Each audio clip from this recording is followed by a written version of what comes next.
actually telling you we have moved from where we were to where we are currently.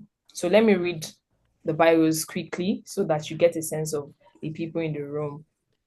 Charles Ofikenua is a creative professional and co-founder of Match, a creative agency committed to shaping businesses into trusted brands.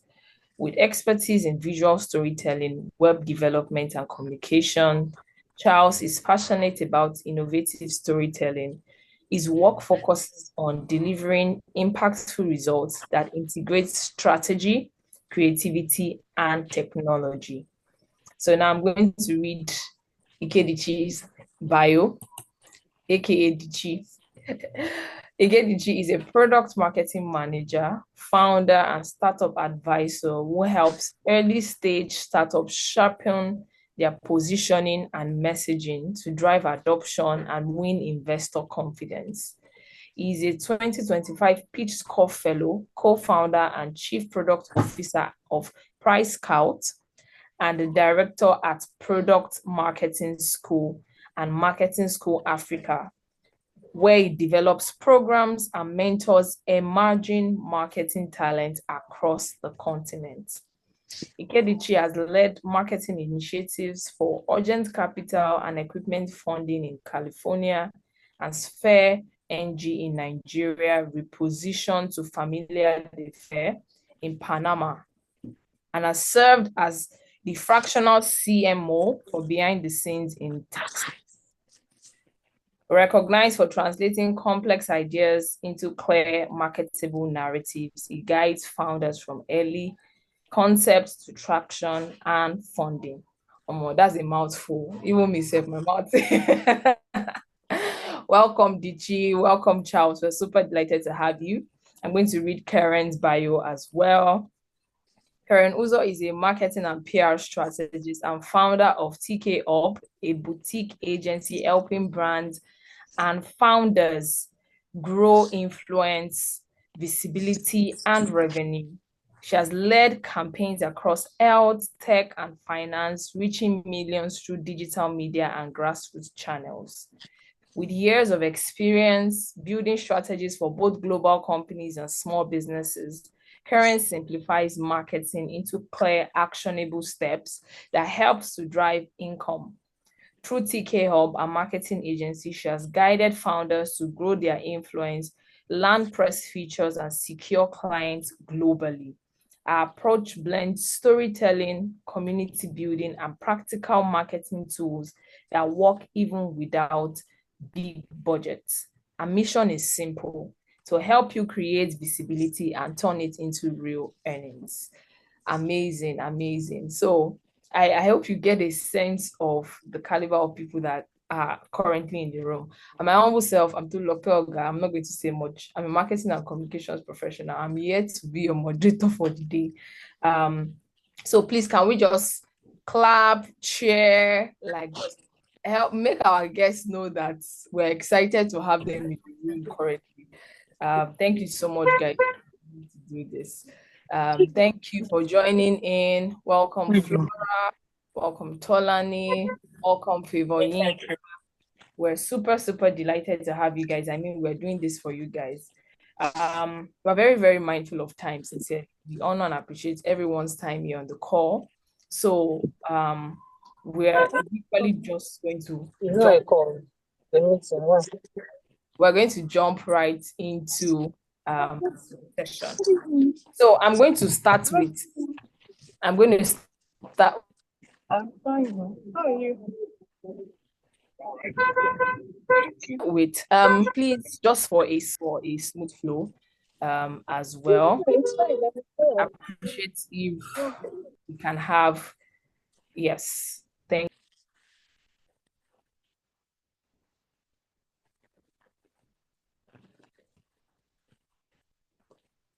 So you're mute, so you're mute. Okay, can you hear me now? Yes, okay, awesome. So we're going to get right into the session. I mean, this is a conversation. Feel free. First, I'm going to start with you, Charles. Yeah. Are you ready for us?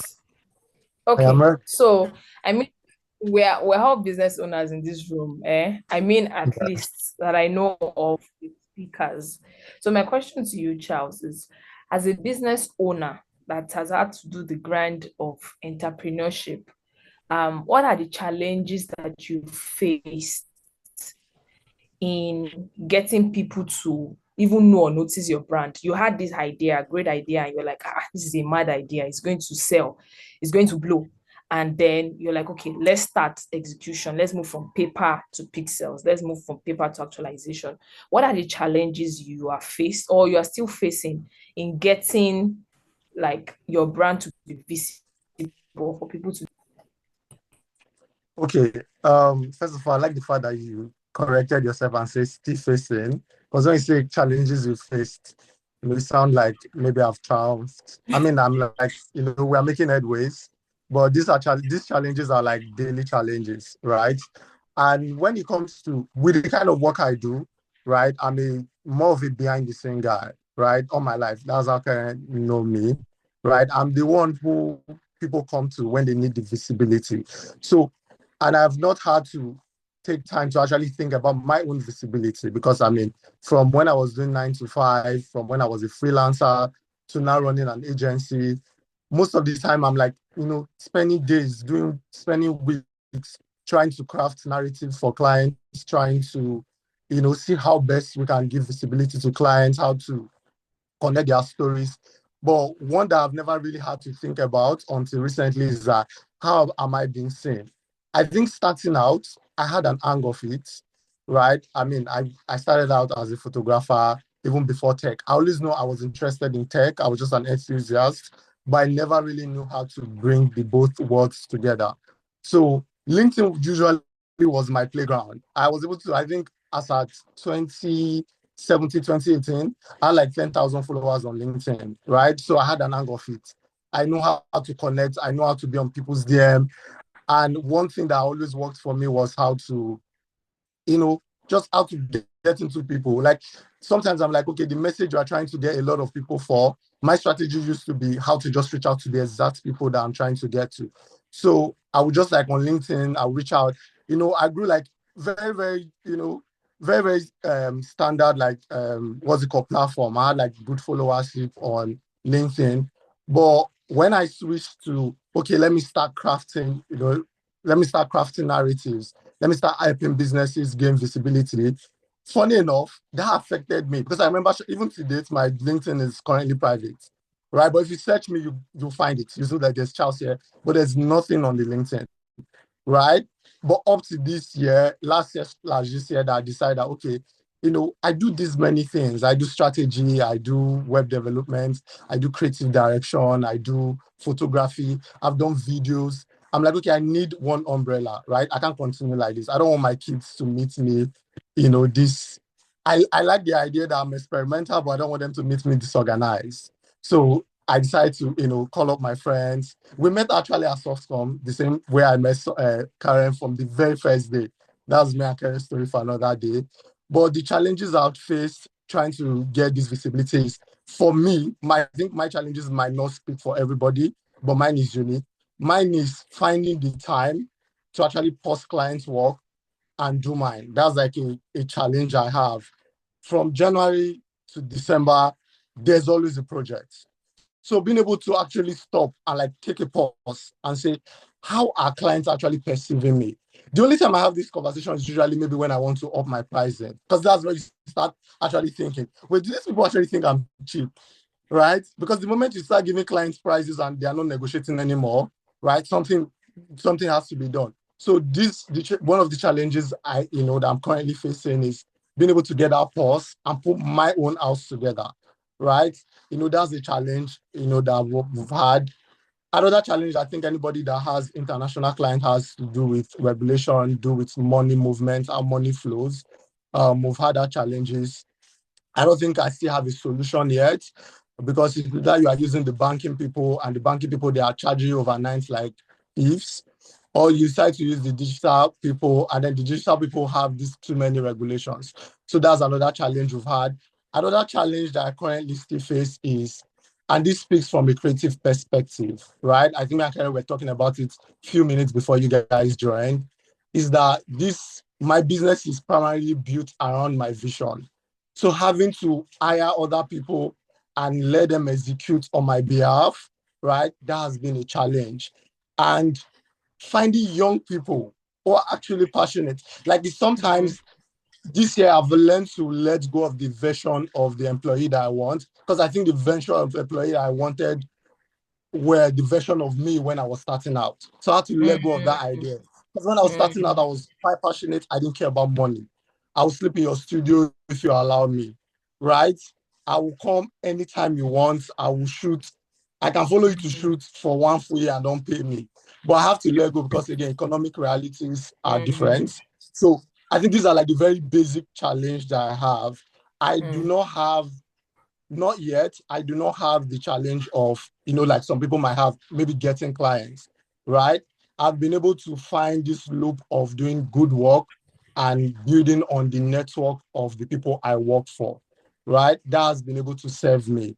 But these are primarily my challenges. I don't know if I answered your question. You over answered, Seth. See the way I was nodding my head, like you were speaking to me, literally. Amazing, amazing. Thank you so much, Charles. Like that's so spot on. And I know there are business owners or just even people generally on the call that will be able to relate to the things that you have raised. Amazing, amazing. Thank you for speaking without holding anything back. I'm still going to come back to you. So Karen, let me ask you this question because I know you deal with small businesses a lot.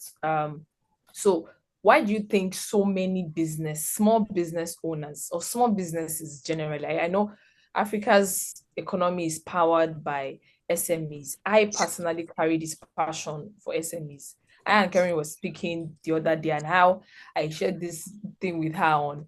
I really don't know how, it bothers me a lot how I will see people on my street that would just open up a store today, open another store tomorrow, and like literally on the streets you will see 3 to 4 people selling the same thing. And I was just sharing with her that I don't even know how these people cope without, like, how do they market their product? Like within just this same circumference where we did, as it were, they are selling to the same set of people. So Karen, my question to you is, why do you think so many small businesses struggle to stand out online? And I know you already have enough context, but just to also buttress it, I start my business today. Next thing is, go digital, go online. I open Instagram page, I open LinkedIn page, and then I join the myriad of God knows how many 10,000 or whatever businesses that are already online doing the same thing. And we coaches, we're saying, do post consistently, show up, do this and everything. We're feeding them with things, practical things, tips that we believe will help their businesses. But why do you think many small businesses still struggle online? Like, what are the challenges that you've noticed over time? Okay, I think I'll go back to, I know a lot of people will not expect me to say this, but I think number one is self-discovery. You need to know who you are as a person because that's the bone of everything you do. You need to know who you are, what your purpose is. So a lot of people go into business. Why are you going into that business? A lot of people just go into business. Okay, I want to sell sweets. Okay, I'm selling sweets. Why are you selling sweets? Is it that, oh, you just want to make money? Or, oh, like Charles said, I want to go into photography. And Charles mentioned how, he had the passion, he started working for free. Self-discovery is the first thing. If you want to build a personal brand, if you want to do anything, you need to know who you are because business is not rosy. Business is not rosy. Don't even have maybe one of your products or your videos go viral right now. There's nothing you will do with that virality. If you do a post right now and you do not know who you are, you do not understand your brand, and one video just gets 100,000 views, there is nothing you will do with that virality because you've not discovered who you are, what service you are offering, what value you are offering, who your target audience are. So, for example, you're someone who sells bags, right? I mean, bags are like a general thing. A lot of people use bags, but not everybody is your target audience. Because if I tell you, if I go to Instagram right now and I search bags or backpack, I will see like 10 different people. who sell the exact same thing that you sell, who sell the exact same thing, maybe even sell it cheaper or sell it the same price. Who do I buy from? What now makes you stand out? First of all, you know who you are. You know why you are doing this business, because that's how you are going to attract your own target audience, because not everybody is your target audience. That's how you attract your target audience, the value you're offering. Now, who are your target audience and where are they? For example, I find some certain things funny. Like you see somebody that has a boutique, and you open a boutique in a street where, like, maybe they're just family people. You're selling clothes for fine girls, and you open a boutique in a street where they are family people. Like, it's like you don't want to sell at all because you just felt like you want to waste your money. So understanding who you are, number one, the value, because a lot of people just go into business and they think it's about the money. It's not the money. Oh. Money is good, money will come. But if you do not understand who you are, the value that you're offering, who your target audience is, even if you are selling bags, they are not for everybody. There are some people that it's just, I use this example, the 1 acre wig. Before everybody started selling wigs, we all know, I don't know if you know 1 acre wig, you know 1 acre's wig. Every other person was selling wigs at that time. But the only reason why 1 acre stood out was because she had built a personal brand. She would tell us about her husband. She had a white husband. She would tell us about her kids. She would tell us about her struggle. So the people who were buying from 1 acre felt like they could relate.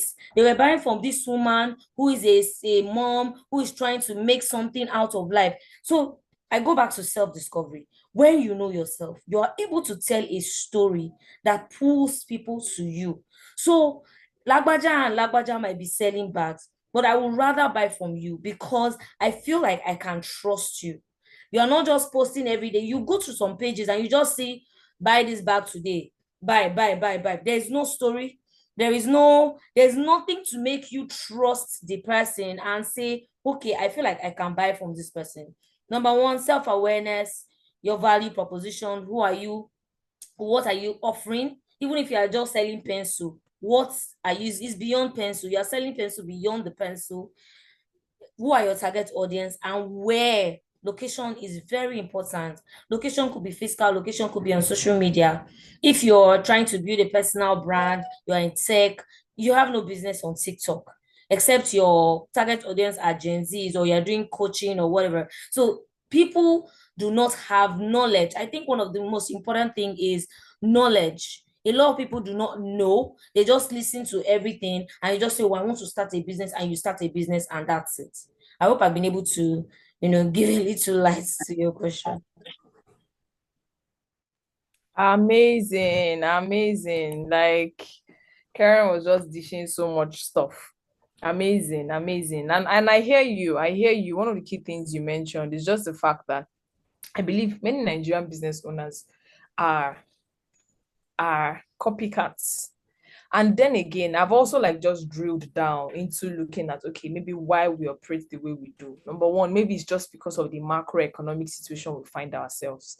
You would see over there abroad, many people start businesses because, oh, I'm passionate about this. I want to change the economy. I discovered this when I was growing up. I didn't have shoes and now I want to give people. So their what's it called? Their business model is fueled by impact, is fueled by a lot of good stuff.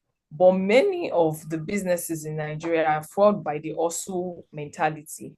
So it's more of like, let's make money and let's make it now. That's why we came.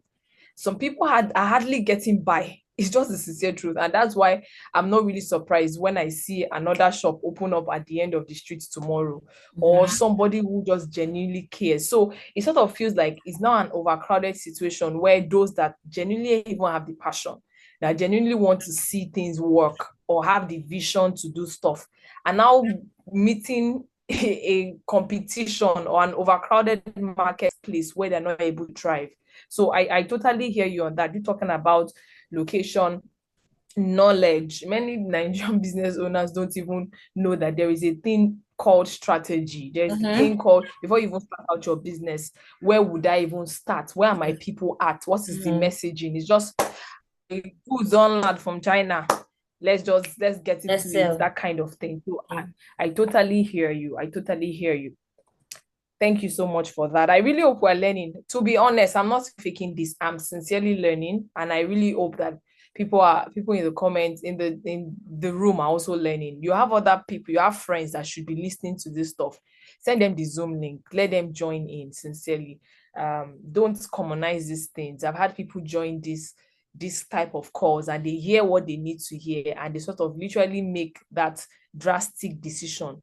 Might not even be drastic. It might be just that simple decision that, okay, I will start doing this by reason of what I've heard on this call today, and it changes their lives forever. So you have people that should be in this room, send it to them in their DM, post it on your WhatsApp status. It's not over here. We're just like getting really into the meat of this fireside chat. Awesome. Thank you so much, Karen. I'll be right back to you. So Ikedichi Ego. Ikedichi is my guy. I don't want to add this third name so that will not drag me after this call. So IK, your question. I know that you have done this for years. I mean, even from university and everything. And you have expertise and competence in the area of brand building, having worked with different brands and the likes in the country and outside the country. So now it's just the same question with Karen, but a flip side to people that are trying to build personal brands. What is the biggest mistake you see people making with their online presence?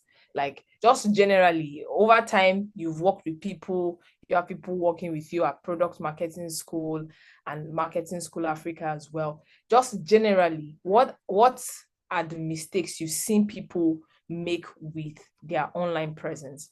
All right, Building thank an you. online presence. All right, thank you, Tolu. I wouldn't know if you can clearly hear me. All right, awesome. So I'm not going to say mistakes. I will just focus on one thing, then allow it bet a whole lot of other talking points. And the generic response would be, hey, people online who are attempting to build a personal brand that they want to ultimately, what do you call it, earn from, are not consistent. They don't have strategy. That's the general response. That's the generic response. And I would have said this 5 years ago. I would have said this 3 years ago. But now, I haven't spent some more time really looking at what works, studying really what works. I can tell you that while there is a sense where that is true, the thing is, the major mistake most persons I see who try to build a personal brand online, brand that they will ultimately, what do you call it, leverage to increase their earning, leverage to build their businesses is this. They treat their presence online like what I call a billboard. You know how if you see a billboard along that, okay, when you're driving through the, what do you call it, Lagos mainland bridge, you see billboards, all right? And there is nobody you can necessarily talk to. It's just there. It provides you information about perhaps the person there or the brand and all of that. And I see a lot of people who are attempting to build personal brands. Interestingly, it's not just individuals, even businesses. They treat their presence online like a billboard. And it's sad because at the end of the day, if you look at the evolution of the internet, you would then, and you understand where we are coming from. We are coming from a place where we used to have Web 1. Web 1, I like to think of Web 1 as pretty much the B-ball era, where businesses would own a presence online, all right, and it was just a static page. You go there and read more like announcements. Hey, this is who we are. You read announcements. But it might interest you to know that we are way past that era. We are in Web 2, Web 3. And yes, Web 3 is now seemingly the new trend, but I promise you that Web 3 is going nowhere. And when you look at the Web 2 era, it's the internet age where you are not just meant to post, you are meant to engage. You're meant to have conversations. All right. So it's no longer a case where individuals come with all the beautiful things, fancy things that you want them to know about you. It's moved to a point where individuals also interact with you. They want you to behave like humans. So the main mistake is that I see a lot of individuals treat their presence like a billboard. They don't see it as a conversation. Now, re-engineering my mind personally. Every time I come online, I'm thinking, what conversation do I want to have today? Before now, I would post and walk away. In fact, as a result of the fact that I'm having a shift in how I approach coming online, guess what? It has even informed how I frame my content. I frame my content these days as though I'm really inviting people over for a conversation. I want to hear your point of view. Let's talk. All right. I need them to know that there is a real human behind this account. All right. Beyond looking polished. All right. I want to actually talk. All right. I want you to see that part of me that feels pain, the part of me that makes mistakes. I don't want to come looking all polished. You know, in this era of personal brand, we emphasize. I remember when we had just started this thing. My mentor then, the Sheung Fakorede, I remember when we were in school, he would come to speak, and then I saw the Sheung Fakorede, the D, the article D attached to his name. All of a sudden, it became a trend that for me, you could be the Ike Ichebo, and I noticed a whole lot of persons on campus, all right, then began doing the Sheung Fakorede and all of that. Now, the point is, we were doing all of those things, right?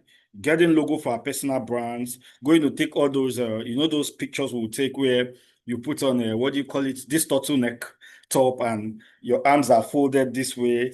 Just, we did all of these things, but I must be honest with you, and this is confession time. We're lacking in substance, all right, while we're doing all of this. And it's still the same mistake I see a lot of persons who want to build personal, build their brands online, all right, do make.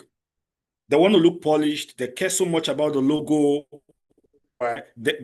And when they come online and make posts, it's more like a broadcast channel. Oh, let's broadcast. They are not engaging.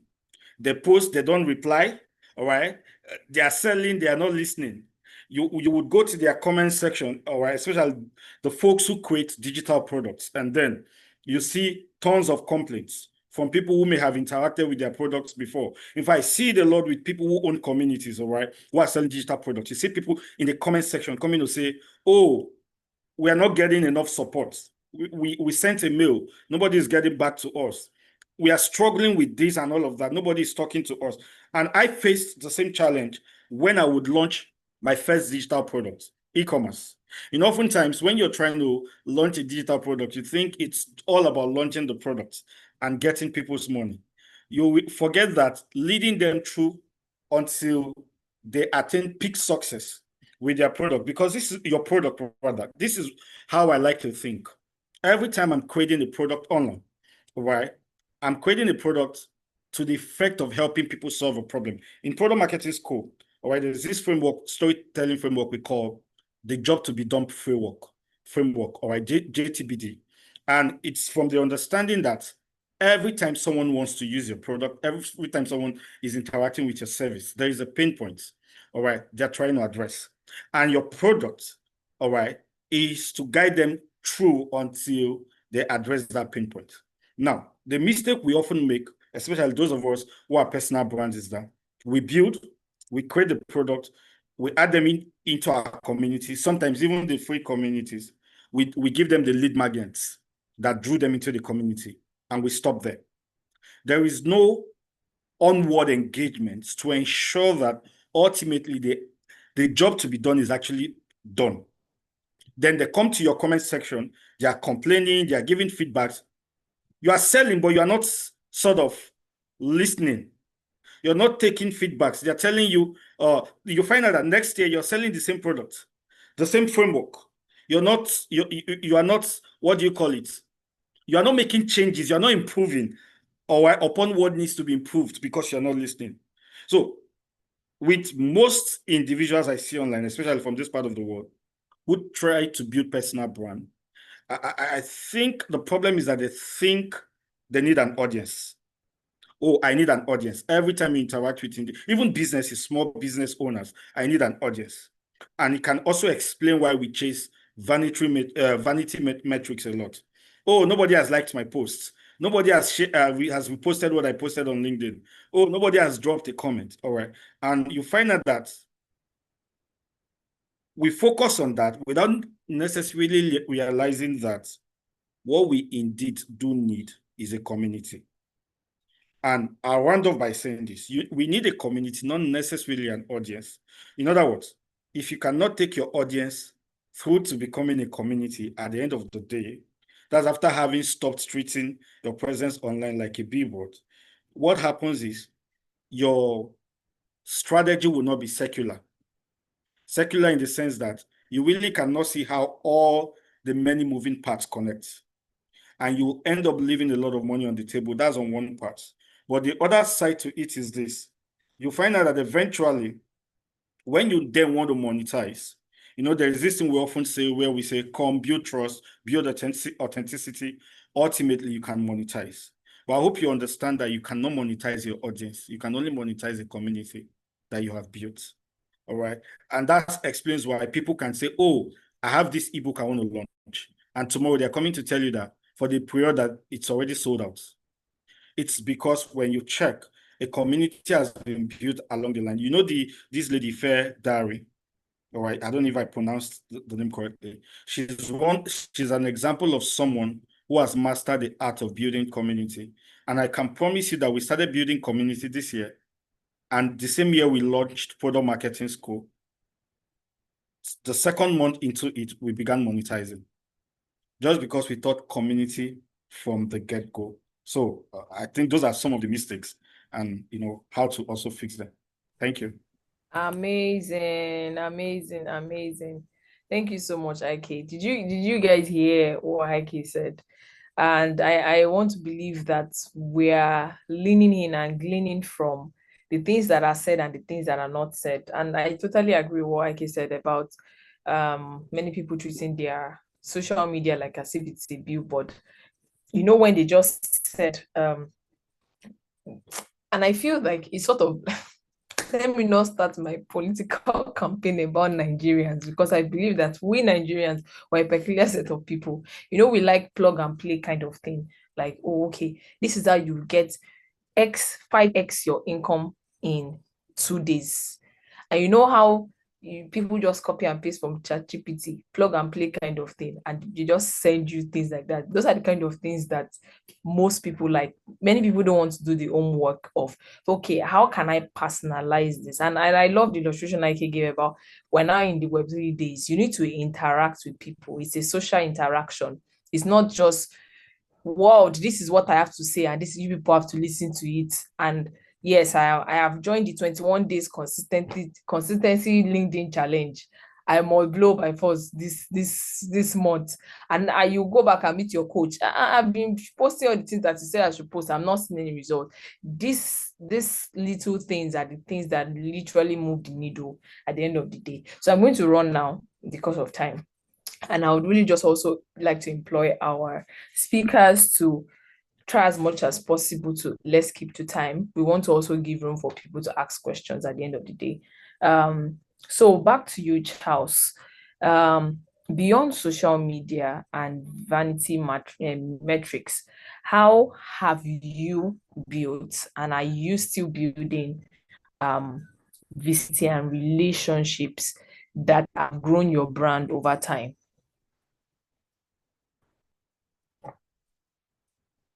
You are muted, Charles, if you're speaking.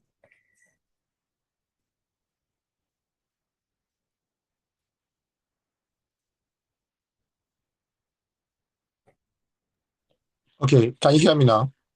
Yes, Oh, I can. okay. All right, great. So yeah, you're asking about, how I've built, my community and as well as the visibility and relationship. I think for me, right, I will speak more on relationship than visibility, right?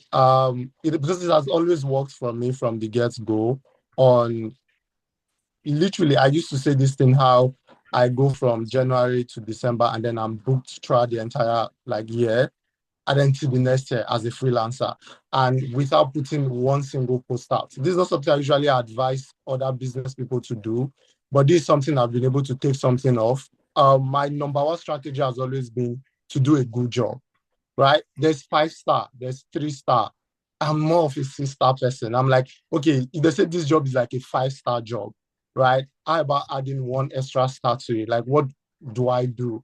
So that my biggest strategy has always been to do a good job, right? And because somebody's reaching out to me to say, they have so and so problem. Because most time, cause clients do not have, or they do not think to explain the entire ecosystem to you. So to them, they are able to itemize their problem. They'll say, oh, I don't have a website, right? But why do you not have a website? Is it a low sale problem? Is it a visibility problem, right? Oh, they come and say, oh, our images, our product images are not really, they are not really up to standard, or they do not communicate luxury as we want. So when they come to me like that, they come to me with this single problem, this atomized problem. One strategy has always worked for me is to think about the ecosystem, to know exactly why they're trying to solve, what exactly they're trying to solve for. And with that, I've been able to, when I think about the ecosystem, this is how I go to even upsell, just even beyond the skill they usually reach out to me for, because now I understand your problem, right? This is how I'm able to even plug in. That's what the agency, why I decided to set up the agency, to be able to see the client through, like see you through this journey, right? Knowing that to go from point A to point B is hard. So I've been very big on relationship. I remember there was a time I was really thinking, I don't have, there's no Instagram page dedicated to anything. My LinkedIn is down. I'm like, this time around I was doing 9 to 5. I was already overwhelmed with work. So I was thinking, I need to build a personal brand. I hate that word personal brand, by the way. Because I feel like oftentimes the effort towards personal brand is not necessarily personal brand. Because when people say personal brand, and then the entire effort is just to show up every day, it's a part of it, right? But you get forgotten when you don't post in a week or two, right? You've not built a brand. Because what is a brand exactly? It's a very intangible thing. We could talk for an hour about things that makes up a brand. But when I realized that, okay, relationship is my thing, I build up a personal brand. That's just about me, lifestyle, very easy, that build trust. And then I've been able to, because most of the people that recommend me, funny enough, are my friends. But they don't recommend me just because we are friends. They recommended me because I've done work for them. There was a year, that was the COVID year, I did websites for all my friends. If you're a photographer, designer, whatever, I just do website for you for free. And to be honest, it wasn't a marketing strategy. It was just as a part of offering value to people who are valuable to you. Strictly that. But because they saw how I put myself into it, they recommended me. So it was very simple, knowing that majority of my clients come from friends or existing, clients. And then I build off like a social media that, if, for example, Karen is going to recommend me, and then you are friends with Karen, there's a high chance that Karen's are probably I shared something about me, and then you go to my page, and then you see, oh, that I am serious, right? That I'm not a scam, and that my page communicates some sort of like, professional. Even I decide that my personal page does not have anything to do with business. I don't mention what I do on my personal page. It's just mostly about me, right? So for me, relationship is strategy. Only one strategy I have is to do a really good job to see through the entire ecosystem for clients. Yeah. Awesome. Thank you so much for sharing that, Charles. I mean, excellence is always on brand. Let me put it that way. It's always on brand. People will definitely refer you when you do a good job. It's a sure way to constantly ensure that you keep getting referrals and you build that loyalty that you need for your business to thrive. Because at the end of the day, just still ties back to what I said about community as well. Whatever value, let's take for example, now Charles comes up tomorrow and says, okay, I have this crazy idea. I want to come up with an ebook for maybe photographers or website developers and what have you. People that he has done work for, he just tells them, oh, I'm doing something like this.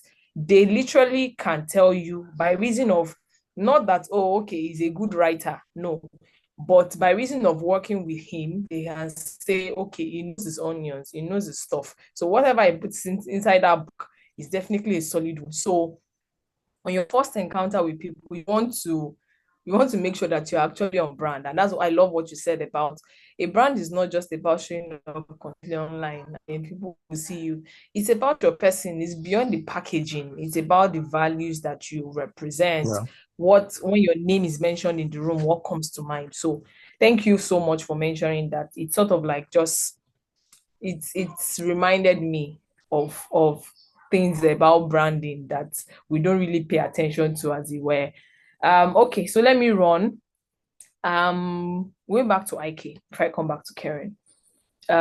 So for you, IK, for someone who, yes, we know we preach organic way of growing community and everything, but we cannot also deny that paid ways of marketing, of putting yourself out there, also has its benefits, particularly maybe you are in a sector or in a niche that requires you to be budget heavy. Let me just put it that way. So for someone who has zero budget for ads, you don't have ad money, you're just starting out, you just have this great idea. What are practical things that you would advise them to do, be it a personal brand or a business owner, for them to be noticed? That's the word. Not necessarily to get results per se, but to build the needed visibility that eventually gets them into getting results. Okay, thank you, Tolu. And I wanted to say, Charles, that was really profound what you shared. And I would like to refer to that as a timeless truth. I mean, I promise, if that's all you take from this conversation, you just need one yes from someone. And I promise, like you rightly said, you will never be stuck again. You may not even need to attend conversations like this anymore. All right. So to your question, Tolu. So the thing is, let me give this sound bite where I say, if you have no budget, then your currency becomes your effort. You have zero budget. All right. You can replace that with your efforts. And when I say effort, I talk efforts to show up. I talk effort to engage. This is because at the end of the day, what's it called? It's not every time you start out that you would have the budgets to run visibility campaigns, pay to put yourself out there. So the practical playbook I'd like to share with you would be this. I found out that it works. It worked years ago, but I don't know, maybe because it requires a lot of work. You see, that explains why I said effort. It still works to date, but people tend to sort of dismiss that or overlook that. You want to learn the art of micro engagement. Micro engage. I tested this thing on TikTok, I promise. And I moved from, mind you, I wasn't looking for followers. I was pretty much looking for sort of visibility that I would eventually turn into a community. Then I would leverage for whatever it is I wanted to put out there. Guess what? I tested it on TikTok. On TikTok, I moved from 200 followers. The time I started testing it, and that was last year, by the way. Last year, December or ending of November, I still had about 200 plus followers. I tested it and I found myself moving from 200 to 1,000 in first week of, I think, December. Before the end of December, I'd already moved into more than 2,000. And it helps because these were real people. And before you could realize it, we were doing over 30,000 followers on the same account. And what is this strategy? Micro engagement. So there's this thing I do where before I make a post, any post, especially on TikTok, it just have not been really consistent there. I go look for, what do you call it? Posts, accounts, all right, that are within my niche. Accounts that have people I'm interested in, the kind of target audience I'm interested in. So I spend time dropping comments, meaningful comments, not AI generated comments, real comments. So at least I watch the video, I watch through to the end, show genuine interest, learn from it, and I comment. I wait for the next one, I comment. I do it repeatedly. As you're doing it, you notice that people are noticing that comment. And you know how social media works, where the more meaningful comments is what you see at the top. All right. So what happens by implication is people like that become intrigued. Oh, who is this person? They go check out their accounts. They give you a follow. Some of them are in your DM already. Oh, I love the insight you shared. Now, immediately after, what do you call it? Posting. So you want to divide it in two places. 5 comments before you post. And you want to do it 15 minutes before you post. Now, this is me being as practical as possible. All right. Then, immediately after having posted, 15 minutes after that, you comment again on posts, all right, posts that attract, relevant posts that attract people within your target or the audience. You comment again. Don't post and run off, all right, if you do not have the money to run the campaign. So micro-engage. And then again, you want to also document. There was something Karen said that was really profound about the woman who would go on to share other parts of her life that were not necessarily related to. I started doing it. I would be driving to go get a meal. I'll put it on TikTok. All right. Initially, I used to find that I would find that as cringe, but trust me, let me tell you the truth. People do not need another university when they come on social media. People want to, when they come on social media, they're coming to unwind. They don't want to feel like they are looking at their lecturer in class, their chemistry lecturer, MTH lecturer. So if what you're putting online does not provide a bit of entertainment that sort of keeps people hooked, I promise, no matter how valuable what you want to share may be, people will just scroll and then move past it. So you want to ensure that you document. And how do you document? You want to share the behind the scenes of your journey. And may I be honest with you, even the messy bits, go scrappy. That's what Gary Vee would say. Forget about pursuing perfection. Have you guys not noticed that you go on social media, especially TikTok, you see people making videos from very funny looking background. They are looking all dusty. And it's videos like that that have millions of views. Meanwhile, you've gone to the market, you've invested in expensive gadgets, you've shot the video and all of that. Finally edited, you've paid for CapCut Pro, and you post. It looks like everybody on TikTok traveled. It's because people would connect when you look like them.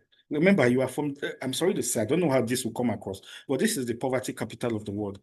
It was at some point. Disposable income here is not necessarily existent, all right? People don't really have money like you think in that sense.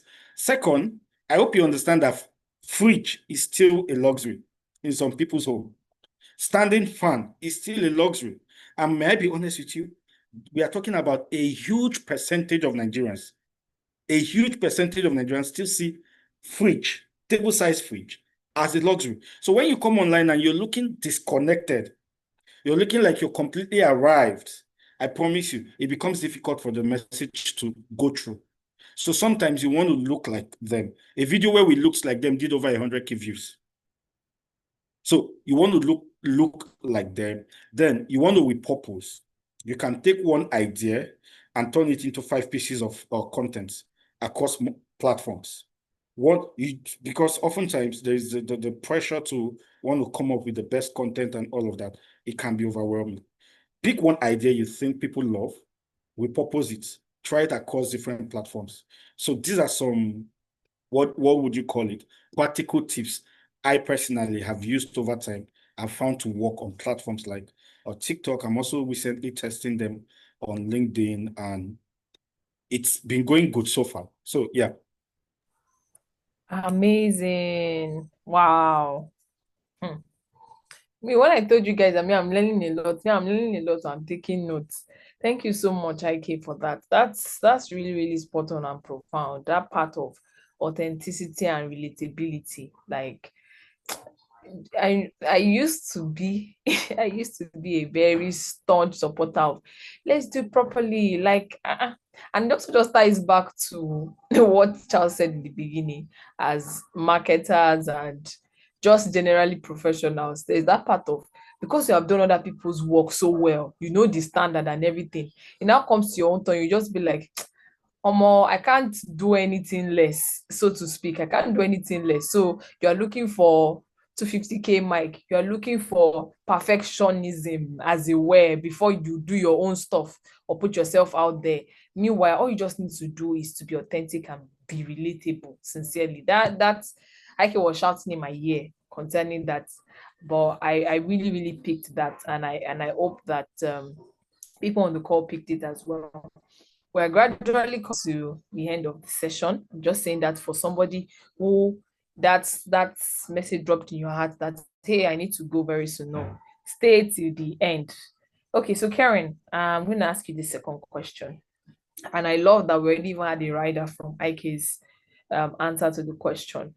What role does consistency and storytelling play in cutting through online noise and getting noticed, positioning yourself as a person, as a brand, and getting noticed? We've agreed that there is noise. We've agreed. Like, it's just a wonder that there is nobody in this world that can tell me they scroll to the end of Instagram before, to the very, very end, and they just get to the end. And Instagram says, you have exhausted the content bank. Like, there's always something. Even if the person posted it 2 months ago, they will bring it for you. So there's always something to keep you entertained, just like what Heike said. So how does authentic storytelling, how does it help to cut through the online noise? Thank you for that question, Tolu, and thank you to the speakers, Ikedi. You're just dropping bars. Charles, I didn't know you did all of that, so, and you have been my friend like this. It's not fair. We've just been leaving me. I've just been like, oh my God, wealth is around me. So yeah, thank you. Thank you very much. I'm gonna use a story to answer this question because I mean, like, I don't want to be, I don't want this to look too serious because I mean, people say consistency all the time. I feel like it's like in fact, when I scroll, when I'm on Instagram or on LinkedIn, I just see consistency. I'll just scroll. In fact, I'm tired of that consistency. Everybody's just saying consistency now. I think that now let me use the story. There's this lady, Demilade, on TikTok. She has over 13K followers now on TikTok. She has a business called My Friend's House. When I followed her on TikTok, she was like maybe like 2,000 followers. I think last year, towards middle last year, she was like 2,000-ish. What Demilade does, Demilade is, and I'm telling you all these things I'm telling you because Demilade has shared her story so many times in so many versions that I feel like I know her. Demilade is someone that I can never ever follow. Like, I just feel like I know her. So she is a graduate. She has done her master's abroad. She's obviously a rich kid. She has done her master's abroad, and I think she studied law. And after a while, she came back to Nigeria after her master's. She was already working in a big firm, but she just felt like, I feel like I want more. I feel like I can do more. I can be more. And then she started this My Friend's House. So she loves to cook. So a lot of the things she shares is about cooking, and she cooks continental dishes. So a lot of the times when she's the kind of food that she even cook, me, I can't even cook them, but I just like to live vicariously through her. So every time she's showing up, she's online, she's talking about these things she's making, she's taking us to the market.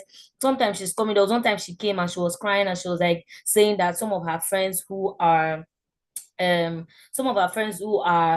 her level, who went to school with her, they are saying that she's wasting her time. How can she have masters in law? How can she do the masters in business? How can she be a lawyer and be sitting down and be saying she wants to do this social media thing? And when she's sad, she will come back and tell us. When she's upset, it just feels like Demilade is just taking us through her life. Guess what? From 2,000 followers, Demilade now has 13K followers, and that's not where it ends. Now, brands reach out to Demilade. I think 2 months ago, she went to Ireland. Jameson sponsored it. This girl doesn't know anybody in branding.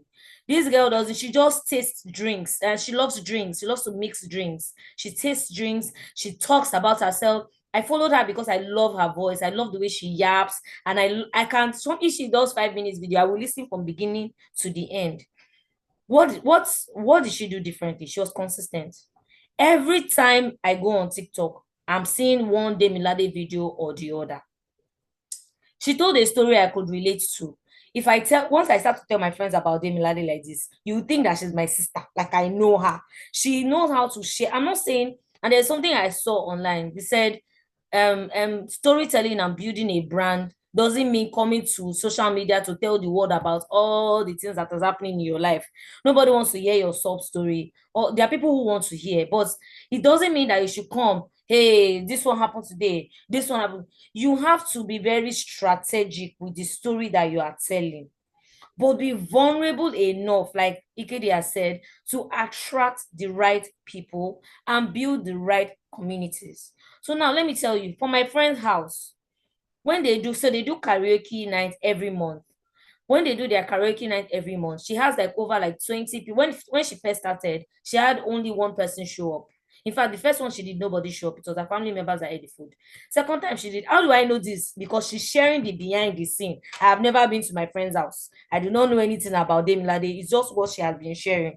When she did the second one, only 5 people showed up. Now, for my friend's house, the least amount they do my friend's house for one person is 70,000 naira. At least 30 people show up. So calculate it. In a month, she does one my friend's house. Now she has partnered with Jameson. She has another event that she does with Jameson, and people pay for that. Now people actually just call her to come and cook and plan their birthdays. So I believe that with this story, you understand the importance of consistency. Then Milady showed up every day. Sometimes she'll come, she'll say, I don't have any content to post, I'm having blogs, but I just want to say hi. Sometimes she'll say, I watched this movie today. Guys, what do you people think? There was one time she was obsessed with the Lagos housewives, and she would just come and dissect the characters. Back to what Ikedi said again. You don't need to be telling them sell. If you are the kind of, there are some people I've unfollowed because they become noisemakers on my page. Every day you are posting sell. Every day you are posting your product. You're not even posting anything that relates to me, that I feel like I can connect with. And then if you are not consistent again, because this is how I see it. Social media rewards consistency.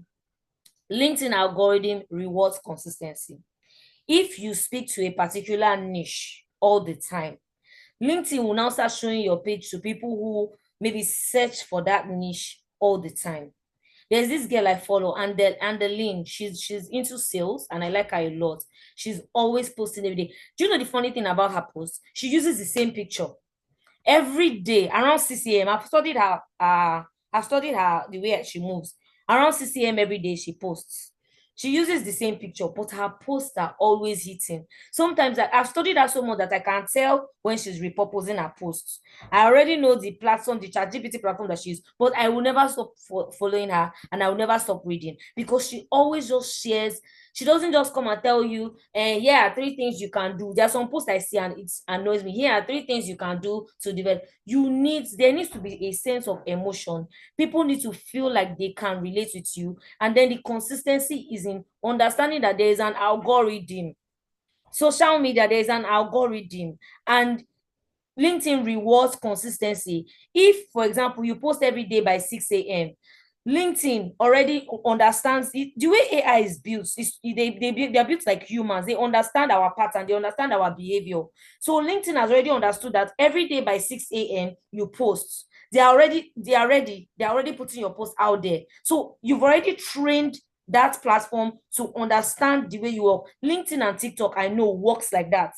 TikTok as well. If you post at a particular time and you post a particular niche of content, there are people, like for me, on my TikTok, I'm very big on emotional intelligence, lifestyle. I don't like anything too serious. The people that come to my page are people that do lifestyle, emotional intelligence, and they are the same people over and over again, because those are the kind of content that I like. Those are the kind of content I will comment on. Those are the kind of content I will click. So consistency from the aspect of telling a story that matters. Don't flood people's page unnecessarily. Don't be posting rubbish. Don't be coming online and be saying, oh, I'm selling phone. Every day you're selling phone. There's nothing different about the phone that you're selling. I'll give you another example. There was one page I used to manage. I sell her. They found me on Twitter. It was just a random, that thing that Ikedi said as well, that he comments on people's this thing. Then I was very serious and everything. It was just a random tweet. Somebody tweeted something, the thing was going viral. I just gave my opinion that, oh, I do this for clients and whatnot. They reached out to me they saw that comment. The owner of the business saw the comment and reached out to me on Twitter. send me a DM. I started managing their page. At first, what they used to do, they just sell phones. Every day they post about phone. And I said, we're not building a community. So I started to post memes. I started to post memes. You will see comments like, the handler handling this page is on cocaine. People started to follow us, not because they wanted to buy phones, but because of our memes. Our memes started to go viral. So we were now building an I sell out community where people will be like, even sometimes they will go to the store and say, you people's memes, it's because of your memes I came here, because of your memes I came here. So you have to be very strategic in your consistency, in your showing up. Be very, very strategic. Tell the right story and tell stories that actually matter. I hope I've answered your question. Amazing. Wow. This has really been an insightful conversation, to be honest. It has been power packed.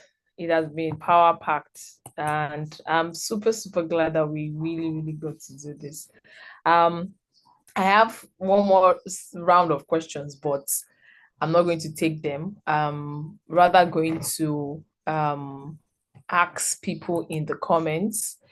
Please, if you have any questions for any of our guests, please, I want you to drop them in the comments section now.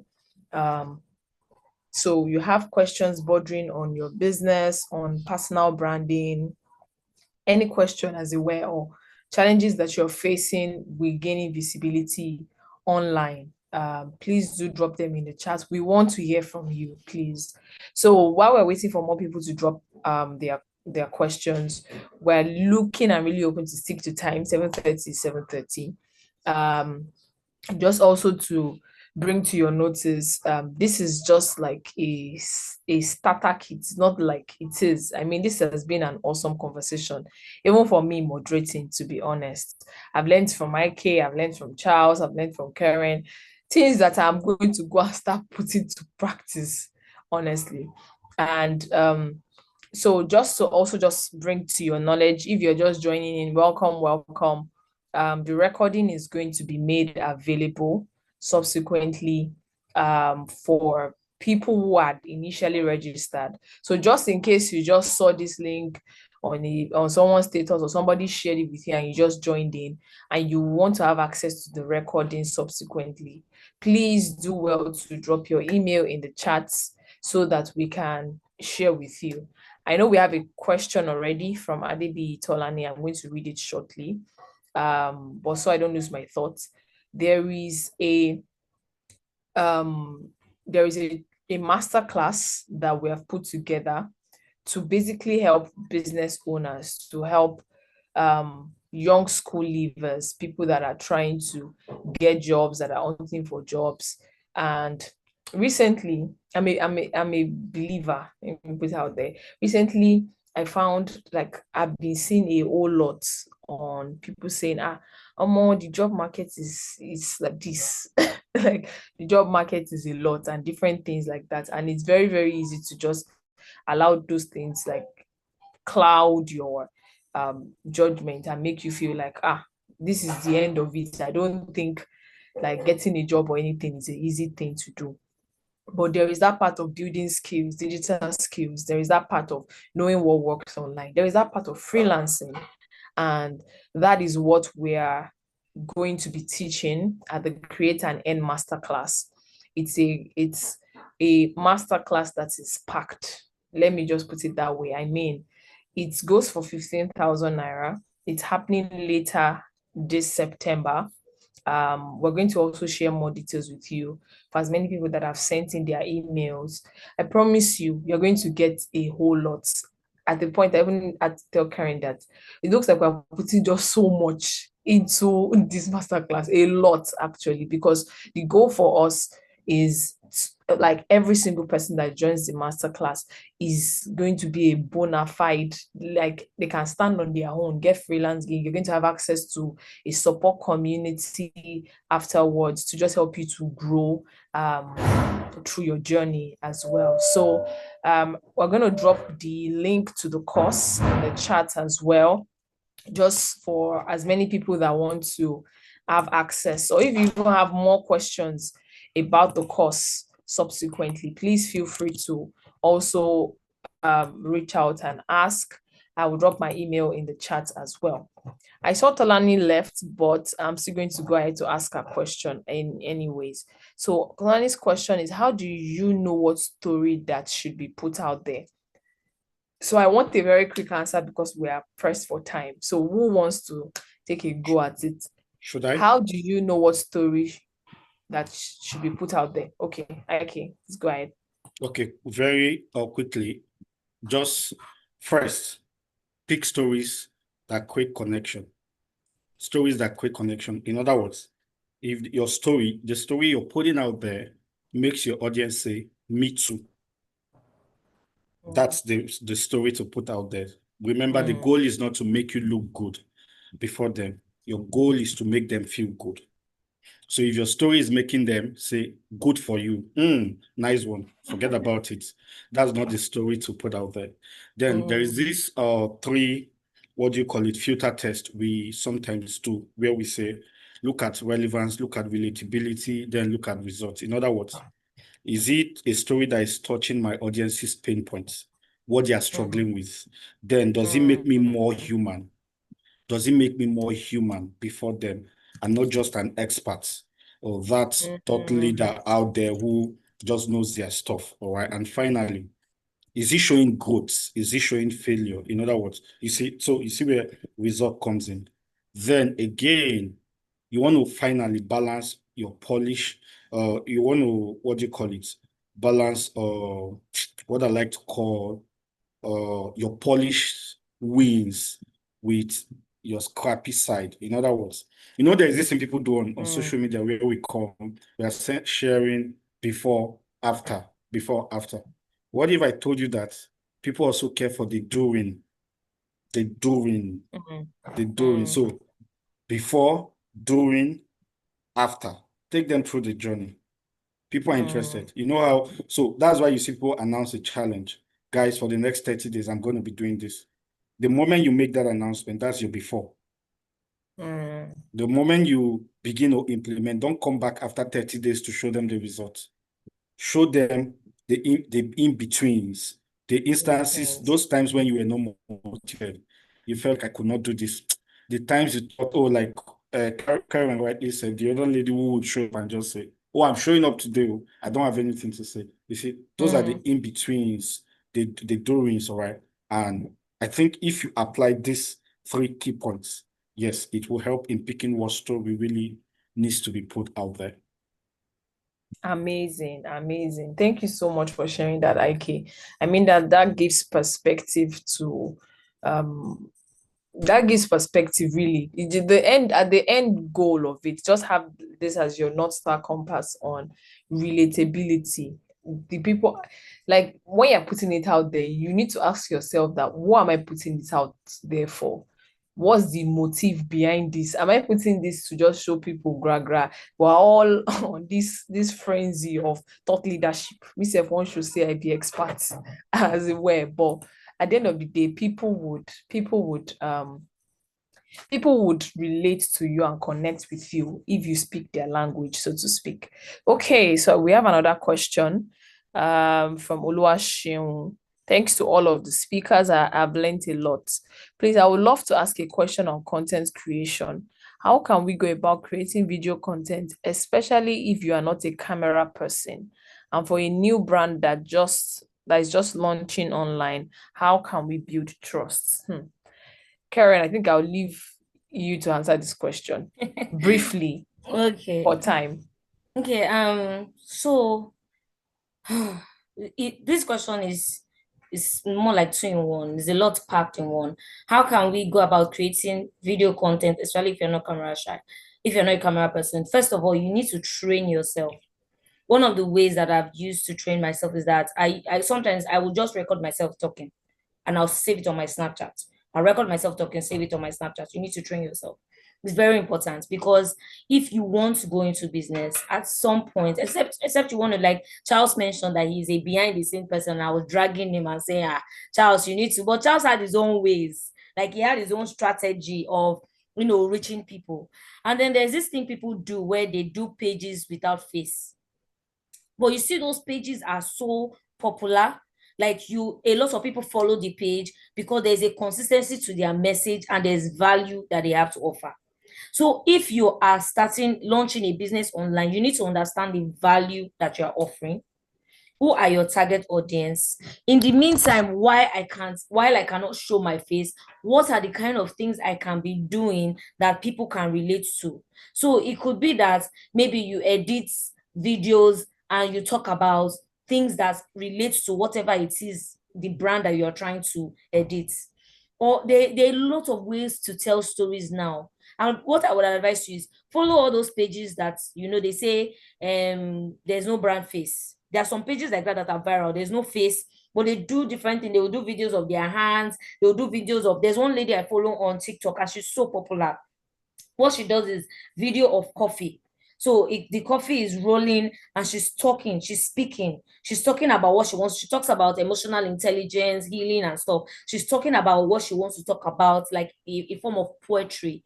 And she has so many followers. You see some people go viral and they'll say, I wanted to do more with my life, but I'm very uncomfortable with the camera. So I decided to start a page that I wouldn't be showing my face. Dang, nobody knew who Dan was for a very long time until she decided she wanted to do her skincare business. But she was posting consistently. She had a huge community. So number one, you need to get over the fear of speaking. And one of the ways to do that is to record yourself talking all the time. Record yourself talking, watch videos. When I had speech impediments, because me too, I used to be very shy. I started going on YouTube to learn how to speak better. I started doing voice training because I used to stammer a lot. I used to stammer and I used to talk really fast. I still talk really fast, but I'm able to, you know, pace myself because communication is people understanding you. So understand your strength, understand your weakness. If you can't do video, why can't you do video? Is it because you're shy? Is it because you're uncomfortable on camera? Is it because you don't like your voice? Some people don't like their voice. Is it because you don't like your voice? Understand what the problem is, True. then work towards it, and then find ways around it by, you know, creating content that brings value and make it interesting, make it exciting for people to want. It could be music that you can make it used to make it interesting. Some people, that people I follow, that they just have great taste for music. They post some things and it's just the music I'm interested in. So I hope that answers your question. Awesome. Thank you so much, Karen. It also just boils down to relatability. So there, I also, just to add to what Karen said, there is also the part of exploring different content formats. Please, it doesn't excuse the fact that you go still show face. It's just the sincere truth. You can run stats on video marketing and just how humanized videos now are just doing generally. I mean, to the point of just even 15 seconds videos with trending music and just a POV. Just do research if you don't want to limit the results you can get. And just tying it back to what Ike said about, if you're doing digital, you must understand that you have come to the place of relatability. You have come to the place of engagement and connection. So you just want to be speaking over people's heads. No, you might start out that way, but there comes a time where you need to put a voice to whatever it is you're doing. But in the meantime, I mean, as a business owner, you just started, you are juggling operations. You might not have time to be able to sit down in front of camera to figure out, oh, how do I even say the right thing? How do I put a script together and things like that? You can. Yes, okay. Okay, go ahead. Okay. You can, in the meantime, get an intern or someone to work with you on that. There is that part of personality. So I can totally relate to this, your question. There used to be a time, even posting on WhatsApp status, to be honest with you, was a big deal. It felt like if I should just post something like this, I would just post it, press the send button, and literally run. Like, I don't want to, and just close the app because there's that cringe. Like, I don't want to see myself. I don't want to hear my voice. I don't want to hear what I've said, that kind of thing. But it took a while, little by little, I started getting comfortable hearing my own voice. I will not be the one that will go back again and watch my own video and then ask for feedback. I've come a very, very long way. I'm just telling you that I see you, I can relate. You can do it. But then again, while I understand that there are limitations to this, not everybody is camera savvy. Not everybody is fluent to articulate. I believe you can do it. And in the meantime, while you're getting training, particularly if it's for a business or brand, explore different content formats in the meanwhile, but it shouldn't stop you. Overcome all the oppositions one step at a time. Ike, I think you wanted to say something. Quickly, just a little to what you just said and what Karen said. See, if you're here, you cannot run away from putting your face in front of the camera. Yes, there are channels and handles that, are faceless and they are doing fine. But the purpose also is what has informed the design. Go and check those faceless channels, what they are doing, right? You find out that if you are a personal brand, a small business owner, all right, especially from this part of the world, where, we often describe Nigeria as a low trust society. Do you know why people say, I want to see what I ordered before I pay, and they ask for pay on delivery?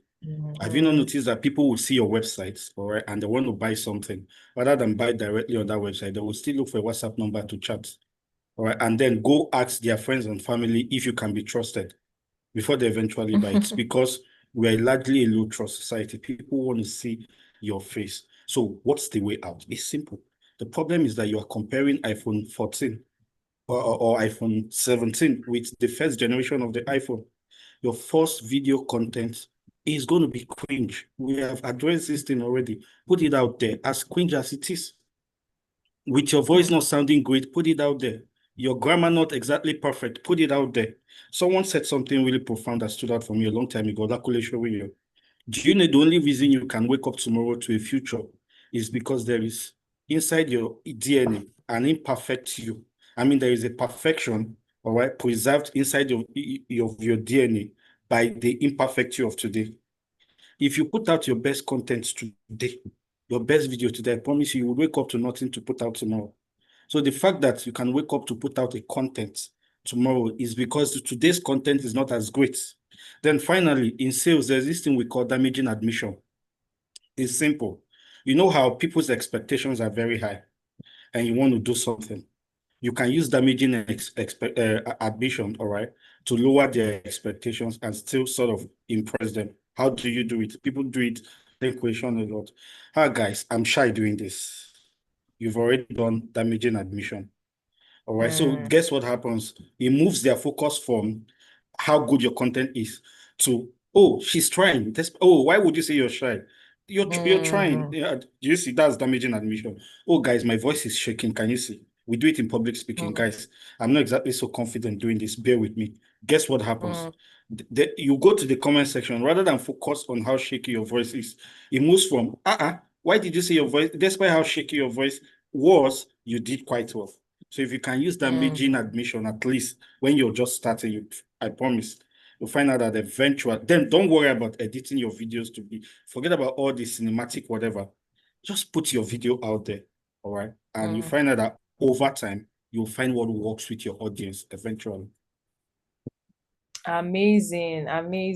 Wow. Thank you so much, Ike, for putting that in. Amazing. And what he said last really works. I mean, you just tell people that you don't catch me or you don't catch me. So if people's expectations are not even that high, you move people from the place of critical, like we human beings, we can be very critical, from that place of being critical to the place of compassion. But then, no, it's not that bad now. You can do better. People now start giving you tips on next time, just do this, just adjust this. Because from the onset, you're not trying to prove what you are not. You are telling people, like, come and empathize with me. This is where I am at the moment. Brilliant. I don't know, is there another person who has more questions as we gradually wrap up this amazing fireside chat? Any more question? I think we might just have bandwidth to take one more very short question that will not birth another. Okay, amazing. So Seun is saying the answers are well explained and I will put it to use. Brilliant, brilliant. So glad that could be of help. Any other question? If you also, maybe you're raising your hand, you want to ask your question and not put it in the chat, that's also fine. But we're gradually wrapping up already. Okay. I can't see any more questions. So we're just going to take final words from our speakers. So just last words. I would say 1 minute. Let me time everybody. Just 1 minute for Karen, 1 minute for AK, 1 minute for Charles. Basically, the floor is yours. You have something you want to share with people, a word of advice, or a project you're working on, and you just feel like it's going to be good for people to jump on. 1 minute, because I know that we are past 4 minutes past 7:30 as it were. So I'm going to start with Charles, then we go to IK, and then we go to Karen. So Charles, over to you. So yeah, all right. I think my parting words will be to do good job, do great work, strive for excellence, right? I understand, like, especially operating from this side of the world, there are a lot of things that are setting you back. But in all things, try, research. Even when they say putting out content, I think everybody that's put out content has felt cringy at some point. They felt some type of way. But I usually make this joke to my friend. I say, if you put out stupid things today, you cannot out stupid like the most stupid content that is online today. Do you get? So, but build relationship, do good work. Your name relies on it. You don't want to always market, right? If you do good work, it speaks for you, even when you are not like speaking, because people have the habit of telling stories. So you become part of their story, right? When they say something works, let your name be mentioned when they're sharing that story of that something worked. So yeah, that's it. Awesome. Thank you, Charles. Over to you, IK.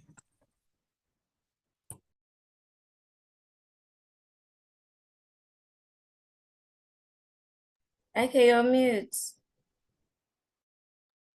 Okay, thank you so much, Charles. I took a lot from that, and I'm taking it home anyway. So I'd like to also add by saying, focus, ignore the algorithms, ignore the trends, focus on timeless strategies.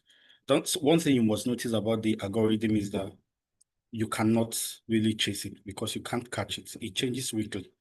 That's the truth. But one thing I have found in my interaction with people on a daily basis to have remained the same over the years, it is the human psychology, the way people buy, what makes people buy, the incentives that move people. This guy, Vivek Ramaswamy, who was at one time co-chair of DOGE with Department of Government Efficiency with Elon Musk. He was one of those who keenly followed and predicted the whole outcome of the US election, up to when even Joe Biden stepped down. Kamala Harris became the flag bearer of the Democrat Party. He said something. The best way to predict the future is to follow the incentives. If you can follow the incentives, you can predict the future. And in this case, if you want to contextualize it, human behavior, all right, look at the incentive. It's the same. It doesn't change, all right? Algorithms will always change. You'll get tired of pursuing algorithms. So what do you want to do? You want to master timeless principles of storytelling, building connection, like Karen rightly had mentioned. You want to focus on building trust, all right? Because this is how you can ensure that the algorithm ends up working for you, not against you. So this is the soundbite I'd like to leave you with. Chase humans, all right? Not algorithms. The algorithms actually follows where human attention already is. I don't know if that makes any sense. Awesome, awesome, awesome, awesome. Thank you so much. Amazing final words from IK. So Karen, over to you as we wrap up. Okay, thank you. Thank you, Charles. In fact, you really, dropped a lot of bars. Like I'm still going to come back to your deal. I'm telling you. And thank you, Kay. As in, I really learned a lot from you. Especially the part where you talked about, community, commenting to 5 people, and then the power of community. Because I mean, I understand the power of community, but I don't take it as serious as I should. So now that you said it, I'm going back to the books. So I think that, we've said a lot of things. I think one thing to mention is to network sideways. There was a question that was asked to Ike where I think they're saying, how can you promote your business if you don't have enough money to, for marketing, running ads and whatnot? Network sideways, partner with people, your age mates. Somebody is selling. There's an example I use. You have a friend that sells, or you don't even have to know the person. Social media is there for you to be able to reach out to people. You see someone who sells hair products. You sell, maybe you're an hairdresser. I'm using that as an example. You're an hairdresser, you're putting your brand out there and whatnot, and there's this person that sells hair products. You can send the person a DM and say, hi, let's partner. For your hair products, you can give people discounts and they'll get discounts for coming to make my hair, coming to make hair at my store, or my customers will get discount from. Network sideways, network with your peers, network with people that are in your level. You heard when Charles said he did website for all his friends, and all the people that gave him business are his friends. Why didn't he go to like a Kule Afolayan and go and be sending Kule Afolayan endless DM saying, sir, I want to work for you? You need to build your brand. So there's something I read, it said if you're serious about building business, an entrepreneur, so there are two types of entrepreneurs. There are entrepreneurs that have the 9 to 5 mindset, and there are entrepreneurs that actually build businesses. An entrepreneur that builds a business, and this is also for a personal brand, that builds a business, never says there is no money. They find a way to make it work without money, which is resources. I'm telling you for free. There is somebody out there who has something that you're doing. For example, we're doing a masterclass. We needed to do professional videos. We know that to do professional videos like the one we wanted to do, we spend up to 2 million. Tolu and I pulled resources together. I know a videographer, Tolu. Oh yeah, let's talk to the person. The person said, okay, you do it for almost nothing. Just pay my tip fare. Tolu said, oh, she knows somebody that has a very good space. We talked to him. He allowed us to come and use the space.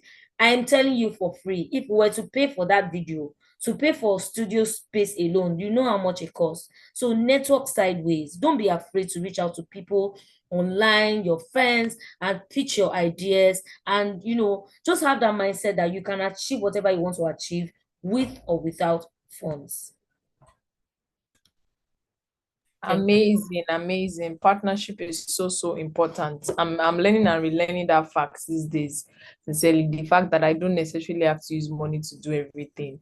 You can just literally even start from your circle and just think of, okay, what people I can even reach out to in the first place. Relationships will forever be golden. Thank you so much, everyone who joined the call, who stayed on the call. To our amiable, honorable, let me not continue so that I will not start speaking English. Let me just keep it as that. Our awesome speakers, thank you. Thank you for speaking freely from your heart, for sharing so freely. And I'm sure that every single person here on the call learned one or two things. We would love to hear from you guys, to be honest. Your review would really go a long way to helping us to just to rework, to retweak, and just like for subsequent editions as it were. So your review would mean a lot to us. I said I was going to drop my email. Let me drop my email in the chat. So you can email us your review. It would really go a long way. What you felt we could have done better, even if you just feel like, oh, you guys should have done this, you could have done that, please put it in. It's also a review. We'd love to hear from you. Or you want to reach out to any of the speakers, you have a follow-up question, you want to do business with them, IK runs product marketing school. They're doing amazingly well. We also have Charles. Also, he has a creative agency that is into web development, branding, and what have you. So please feel free to reach out. My email is in the chat. We're going to wrap up now. Sincere apologies, to be honest. I tried as I could, but it didn't happen that way. So please accept my apologies. We are going into 15 minutes later than we scheduled for this to happen. But I mean, it was an awesome conversation, and I want to believe it was time well spent for everyone on the call as well. Like I said, we're going to be sharing the recording for everyone who joined the call. If you didn't register, we don't have your contact details, so there's no way we can fulfill this promise to you. So please, before we leave, just drop your email address in the chat so we can share the recording for this session with you. Thank you so much once again, everyone, for joining in. I believe we have done justice to this fireside chat. Thank you so much, IK. Thank you so much. Oh, thank you, Samuel Peter, for dropping your email. Hi, Samuel Peter. Good to see you. Join the call. Please, as many other people that want to drop their email, please feel free to do that before we end the call. Thank you so much, everyone, once again, for joining in. This has been an awesome conversation. I mean, for me personally, I've really learned a lot, and I really do not take for granted the time of our speakers here, seasoned speakers doing great stuff. Thank you so much, everyone, for joining in once again, and do have an amazing rest of the evening. Thank you. Yes, you can keep the emails coming. We're taking note of them so that we can also just share the session with you right after. Bye, everyone. Have a good night rest. Thank you, Ike. Thank you, Charles. Thank you, Karen. You're welcome. Bye, everyone. Bye. Bye, everyone. Thank you, Tolu.